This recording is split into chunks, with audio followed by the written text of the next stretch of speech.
Allô, allô, bonjour à vous tous. Au fait, aujourd'hui, j'aimerais vous partager ma petite expérience et c'est au sujet de comment l'idée de se tresser naît.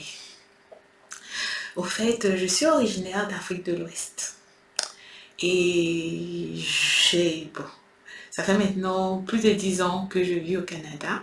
Et quand je suis venue à l'époque, je ne savais pas me tresser. J'allais toujours au salon. J'étais une adepte des salons. Toutes les 2 semaines, toutes les 3 semaines. Surtout que les tresses, c'est pratiquement cadeau là-bas. Donc j'arrive ici et au bout d'un mois, je trouve que mes cheveux me dérangent parce que j'ai pas l'habitude de durer avec les cheveux, les tresses. Donc je commence à faire des recherches pour voir comment me rendre belle, comment me tresser, comment me coiffer en tout cas.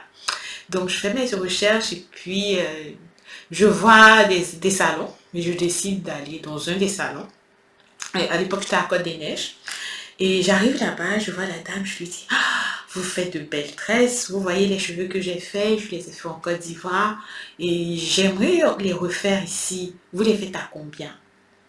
La dame me dit 200 $. Et elle me précise que les 200 $, sont les riches. Là, je dis, ah, au fait, j'étais choquée aussi. Mais je lui ai dit, c'est juste pour information. Je vous remercie de m'avoir donné les prix. Donc, je vais revenir. Bon, dans mon fort intérieur, je dis, pour 200 $, bon, si je mets 50 $ chaque 2 semaines, donc au bout de 2 mois, je pourrais m'offrir ces cheveux-là. Donc je retourne et puis je réfléchis là-dessus parce que en Afrique de l'Ouest avec 5000 francs, 5000 francs CFA, ça vaut même pas 10 $, au plus grand 15 $ canadiens. Je dis mais mettre 200 $ dans les cheveux, j'ai commencé à faire des conversions. Ça fait comme si on me dit de prendre 100 000 francs et puis de mettre ça sur mes cheveux comme ça. Ok, donc je dis rien et puis je retourne. Donc là, je commence à penser à ça et puis je dis, c'est pas grave, je fais des recherches encore sur Internet et je vois vraiment que c'est les prix. Donc là, je suis à l'université et j'ai vu une dame avec de beaux cheveux, je vous dis. J'étais tellement contente. Je dis, ah, le Seigneur a exaucé mes prières. Je vais la voir et elle me dit, ah, c'est une Camerounaise qui m'a fait ces cheveux-là. C'était plus gros que ce que j'avais fait, mais elle avait de beaux cheveux et puis j'étais contente. Donc, je lui dis, donne-moi l'adresse. Je prends l'adresse et j'appelle cette dernière. Je suis partie pour me coiffer, ça s'est bien passé. Et j'étais très contente de ce qu'elle avait fait. Et quand les 1 mois sont terminés, je dis, mais si c'est 90 $, je peux continuer à faire comme au pays. Au moins, chaque mois, je change de cheveux. Mais je l'appelle pour prendre rendez-vous. Elle me dit, tu sais, où tu m'avais vu l'autre fois, je n'habite plus là-bas, j'ai déménagé, tout ça. Je dis, ok, c'est pas grave.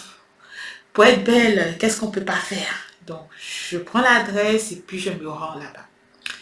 On avait rendez-vous ce jour-là à 8 heures, mais c'était pendant l'hiver. Donc, je me rends là-bas, je ne trouve pas l'adresse, je l'appelle, elle m'indique et finalement je trouve où elle habite. Donc, j'arrive dans sa maison et là maintenant, elle travaille au sous-sol, elle a une plus grande maison, donc le sous-sol est alloué pour le salon de coiffure. Donc, je rentre dans son sous-sol et qu'est-ce que je vois? Ma surprise était grande quand j'ai vu qu'elle avait déjà une cliente à qui elle faisait des cheveux plus fins que ce que je voulais. J'étais découragée, mais j'avais pas le choix, j'étais déjà là. Donc j'attends patiemment mon tour. Elle me prend et moi qui avais pris rendez-vous à 8 heures, j'ai terminé mes cheveux à 19h30. J'avais pas imaginé que ça allait faire tout ce temps-là. Et puis je finis, il faut maintenant rentrer à la maison. C'était le transport commun. J'ai galéré parce que il faisait froid et les bus n'étaient pas réguliers. C'était vraiment un cauchemar. Quand je suis rentrée à la maison, j'ai dit plus jamais cela. Et c'est là que j'ai décidé. C'est à partir de cette histoire-là que j'ai décidé de me tresser moi-même. Je peux vous assurer que les débuts n'étaient pas faciles. Je ne pouvais pas tresser comme ça. Mais c'est à force de les faire que je suis capable d'arriver à ce niveau-là. Donc, je vous encourage à suivre les prochaines vidéos et vous allez voir comment je l'ai fait. Merci et bonne journée.